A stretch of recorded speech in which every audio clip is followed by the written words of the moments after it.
Assalamualaikum warahmatullahi wabarakatuh. Waalaikumsalam Waalaikumsalam warahmatullahi warahmatullahi wabarakatuh. wabarakatuh. Good morning, everyone. Welcome to today's webinar with the theme The Internet, the Ultimate Idea of Communication. Thank you for taking the time to join us. Saya Rido Galih dan saya akan menjadi host sekaligus moderator untuk acara menarik ini. Hari ini kita akan membahas bagaimana internet telah menjadi agen transformasi besar di dunia digital, mempengaruhi berbagai aspek kehidupan kita, mulai dari cara kita bekerja, belajar, hingga berinteraksi secara global. Sebelum kita memulai acara, saya ingin memperkenalkan rekan-rekan tim kami yang telah berupaya dengan maksimal dalam mempersiapkan webinar ini. Yang pertama adalah Sandy Argiawan sebagai operator, lalu ada Ardita Dwi Pratiwi, Muhammad Fatan Panwar, dan Zakwan Riwanda sebagai pemateri.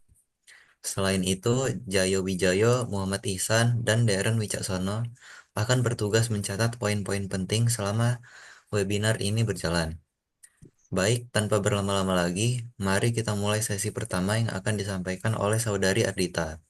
Kepada Saudari Ardita, waktu dan tempat kami persilahkan. Baik, terima kasih kepada moderator yang telah memberikan kesempatan untuk saya menyampaikan materinya. Baik, saya akan menyampaikan materi tentang internet. What is internet? Apa itu internet? Internet adalah jaringan global yang menghubungkan jutaan, bahkan miliaran perangkat komputer dan perangkat lain di seluruh dunia. Secara fisik, internet dapat dianalogikan sebagai jaringan laba-laba yang mencakup bola dunia, terdiri dari titik-titik node yang saling terhubung. Node ini bisa berupa jaringan komputer, jaringan lokal, dan peralatan komunikasi lainnya. Jaringan sedangkan jalur penghubung antar node dikenal sebagai tulang punggung atau backbone yang menggunakan berbagai media komunikasi seperti kabel, serat optik, dan satelit.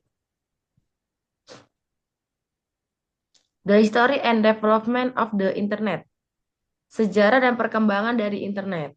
Pada tahun 1950-an, konsep jaringan komputer pertama kali muncul dengan ide bahwa komputer dapat saling berkomunikasi untuk berbagi data. Dengan ini, konsep jaringan komputer mulai dapat berkembang dengan penelitian awal yang dilakukan untuk menghubungkan komputer dan berbagai sumber data. Pada tahun 1960-an, para ilmuwan mulai mengembangkan ide tentang jaringan yang dapat menghubungkan komputer, termasuk penemuan tentang packet switching, sebuah metode untuk mengirimkan data dalam paket kecil melalui berbagai jalur. Tahun 1969, ARPANET diluncurkan oleh Departemen Pertahanan Amerika Serikat sebagai jaringan komunikasi pertama yang menghubungkan beberapa universitas di Amerika Serikat. Tahun 1991, website pertama diciptakan yang memungkinkan pengguna untuk mengakses informasi berupa hyperlinks. Tahun 1990-an, internet mulai diakses oleh publik dan dipromosikan melalui penyedia layanan internet komersial atau ISP. Tahun 2000-an, internet semakin cepat dengan teknologi broadband dan jaringan nirkabel Wi-Fi. Di tahun ini, internet berkembang pesat dengan munculnya media sosial, e-commerce, dan berbagai aplikasi online. Perkembangan teknologi broadband memungkinkan akses internet yang lebih cepat dan stabil bagi pengguna seluruh dunia. Cukup sekian materi yang dapat saya sampaikan. Saya kembalikan lagi pada moderator. Terima kasih banyak kepada Saudari Ardita atas pemaparan yang sangat informatif.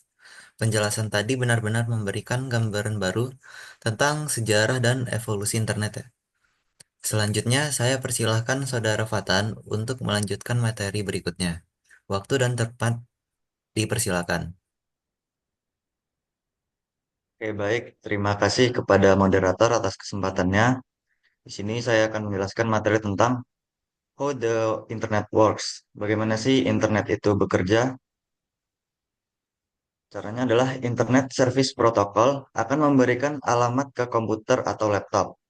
Kemudian ISP akan melakukan konfigurasi alamat agar supaya alamat tersebut bisa tersambung ke server ISP. Pengaturan tersebut biasanya akan dilakukan di router yang mana dari router inilah pengguna bisa melakukan berbagai macam konfigurasi lainnya sesuai dengan kebutuhan. Beberapa konfigurasi yang bisa dilakukan adalah pembatasan sinyal, pembatasan kecepatan, daftar blokir, dan lain-lain. Next. Selanjutnya di sini ada use the internet wisely atau penggunaan internet secara bijak. Yang pertama ada lindungi privasi. Jangan membagikan data pribadi secara sembarangan. Itu yang pertama bisa menggunakan sandi yang kuat, kemudian hindari memberikan informasi pribadi, menggunakan VPN, dan atur setelan privasi. Kemudian ada verifikasi informasi. Pastikan berita yang dibaca berasal dari sumber terpercaya, yaitu carilah sumber yang terpercaya. Pastikan ada penggunaan sumber terpercaya mencari informasi di internet, verifikasi kebahasaan dan keakuratan informasi sebelum mempercayainya, lalu periksa sumber. Saat menemukan informasi baru, periksa sumbernya, carilah informasi tambahan untuk memastikan bahwa apa yang Anda temukan adalah fakta yang tepat. Kemudian, gunakanlah situs yang aman. Sebelum mengklik tautan atau memasukkan sandi di situs yang belum pernah Anda kunjungi, periksalah terlebih dahulu tentang apakah URL situsnya sesuai dengan nama informasi perusahaan atau produk yang dicari. Kemudian, atur waktu. Batasi penggunaan agar tidak mengganggu aktivitas lainnya. Atur waktu penggunaan ini, yang pertama adalah menggunakan waktu internet yang berlebihan dapat mengganggu keseimbangan hidup Anda. Berikut beberapa cara untuk mengatur waktu penggunaan. Pertama, tetapkanlah batasan waktu harian. Penting untuk mengatur waktu penggunaan internet agar tidak terganggu produktivitas dan hubungan sosial Anda. Kemudian, diskusikan kebijakan penggunaan bagi keluarga atau lingkungan kerja. Diskusikan kebijakan penggunaan yang sehat. Buatlah perjanjian bersama untuk mengatur waktu penggunaan internet. Dan batasilah untuk akses konten tertentu. Yang terakhir adalah fokus pada aktivitas lain. Seimbangkan waktu di depan layar dengan aktivitas fisik, ibadah, dan keluarga. Jangan biarkan penggunaan internet mengganggu ritme kehidupan normal. Mungkin itu saja yang bisa saya sampaikan. Saya kembalikan kepada moderator. Terima kasih kepada Saudara Fatan atas penjelasan yang menarik dan penuh informasi. Materi tadi memberikan penjelasan bagaimana internet bekerja dan dapat kita gunakan sehari-hari. Berikutnya ada Saudara Zakwan untuk menyampaikan topik berikutnya. Kepada Terima Saudara kasih kepada moderator yang telah memberikan kesempatan kepada saya untuk menjelaskan materi berikutnya. Materi berikutnya yaitu Positive Impact of Internet.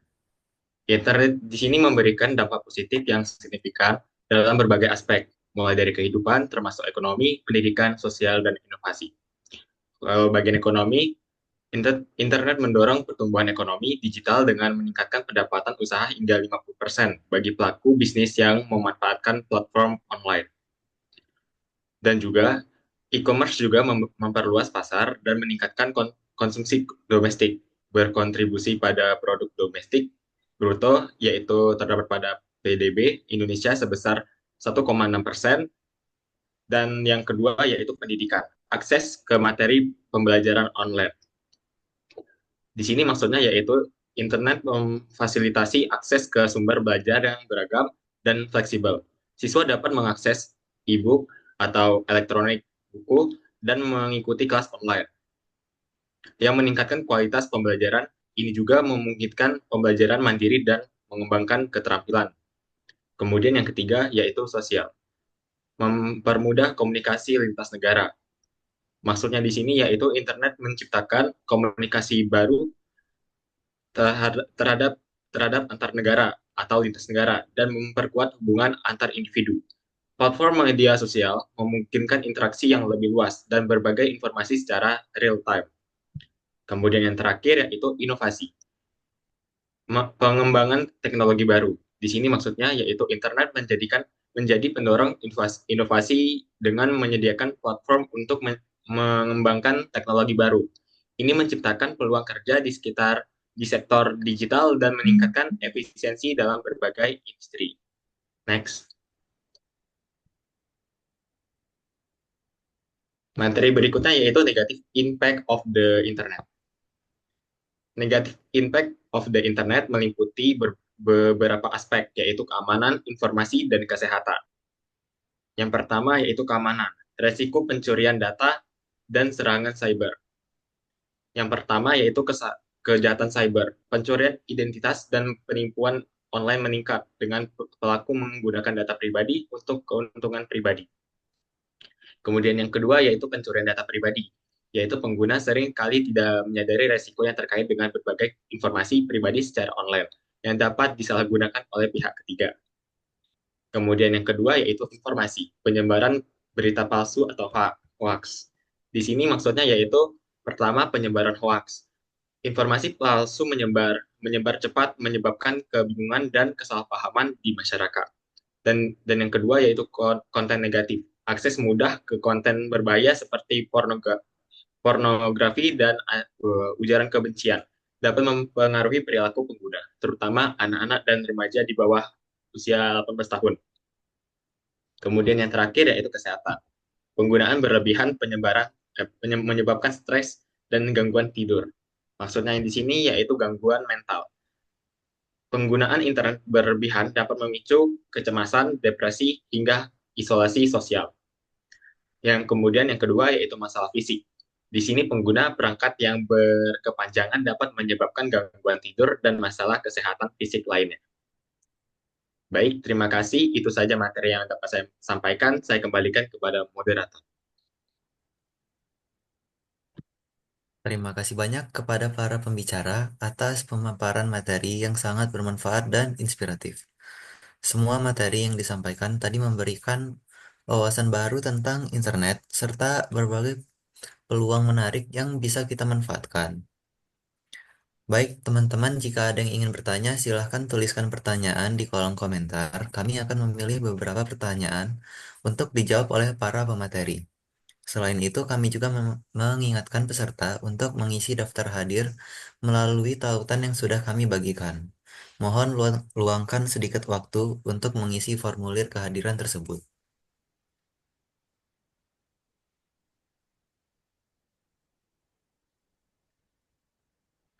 Baik, teman-teman, sepertinya semuanya sudah mengisi daftar hadir. Tidak terasa sudah sampai di penghujung acara. Terima kasih kepada semua pembicara atas ilmu dan wawasan yang telah dibagikan, dan seluruh peserta yang telah mengikuti webinar online ini. Semoga materi yang disampaikan bermanfaat dan memberikan inspirasi baru. Kami juga memohon maaf jika ada kekurangan selama acara berlangsung. Sampai jumpa di kesempatan berikutnya. Terima kasih dan sampai jumpa.